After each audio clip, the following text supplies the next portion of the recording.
The moment my father said it, the entire dining room went silent. "You can take the guest room or move out." The fork slipped from my hand and hit the plate with a sharp metallic sound that felt louder than it should have. My brother leaned back in his chair, smiling like he had just won something. "Better if you are gone by tomorrow," he added cheerfully. His name was Grayson Hale, golden child, startup success story. The son my parents never stopped bragging about. I was Callan Hale, the daughter who stayed. The one who helped mom after her surgery. The one who paid half the mortgage when dad lost his job 3 years ago. The one who kept the lights on, and now I was the inconvenience. Grayson had suddenly moved back into the house with his new wife, Sloan. They claimed they needed space while their luxury condo in downtown Seattle was being renovated. Funny how space meant my bedroom. Mom avoided my eyes. Dad stared at his plate like the mashed potatoes held the secrets of the universe. "The guest room," Dad repeated, temporary. Temporary. I had lived in that house for 26 years. Paid bills, covered groceries, missed promotions because I stayed close to help them.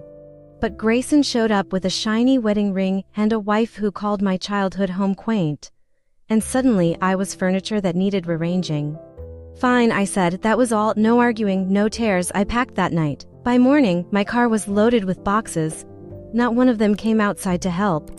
Grayson stood in the doorway with Sloan, his arm around her waist like he had just conquered something. "Good luck out there, Cal," he said. I drove away without looking back, but here is what they did not know. 3 months earlier, when Dad nearly defaulted on the mortgage, the bank had not spoken to him. They had spoken to me. I had quietly refinanced the house in my name to save their credit. The paperwork was clear. The ownership transfer had been signed during one of Dad's stressful hospital visits, when he said he trusted me to handle things. He never read the details. Grayson certainly never asked. A week after I moved out, I got the call. It was from Mom. "Callan, your brother he is furious. He is saying something about the bank, about notices." I kept my voice calm. What kind of notices? Apparently, when Grayson bragged to his friends about redecorating and expanding the property, he had applied for a home equity loan, only to discover he did not legally own the house. There was silence on the other end of the phone. Then I heard him in the background. "She is lying, Mom. Tell me she is lying." My lips curved slowly. I was not lying, but I was just getting started. A week after I moved out, panic settled into that house like a storm cloud. Grayson drove to my new apartment in Bellevue without calling first. He pounded on the door like he was still the king of something. When I opened it, he looked different, not confident, not smiling. His expensive jacket hung open, his hair messy. "You transferred the house into your name," he demanded. I stepped aside casually. "Technically, I refinanced it to save it from foreclosure. Dad signed the documents. You can check with the bank." He ran a hand through his hair. "That was not supposed to happen. It is our family home." "Exactly," I said, "family." He stared at me like he was seeing me for the first time. "You cannot do this. Sloan already ordered new furniture. We are planning renovations. We invited investors over next month." Investors, so that was it. He had planned to leverage the house, use it as collateral for another risky tech venture. The same kind that had quietly collapsed 6 months ago. The same reason he suddenly needed to move back in. I leaned against the doorframe. "You told me to leave by tomorrow, so I did.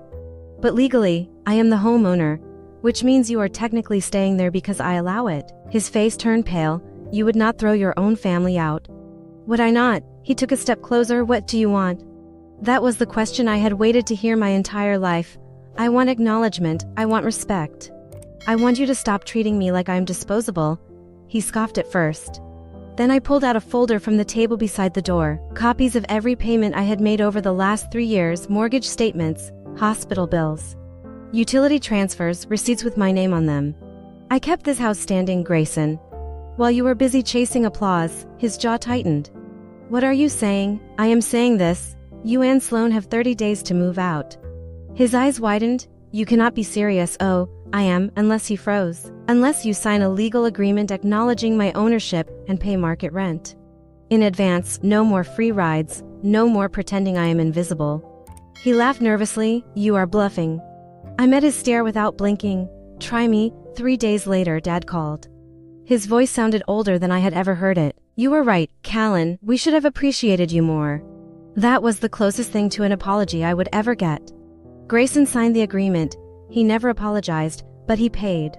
And when his investors came over that month, they did not meet the confident golden son who owned everything. They met a tenant. As for me, I did not just move out, I leveled up. Because sometimes revenge is not screaming, sometimes it is paperwork. And sometimes, the daughter they tried to push into the guest room ends up owning the entire house.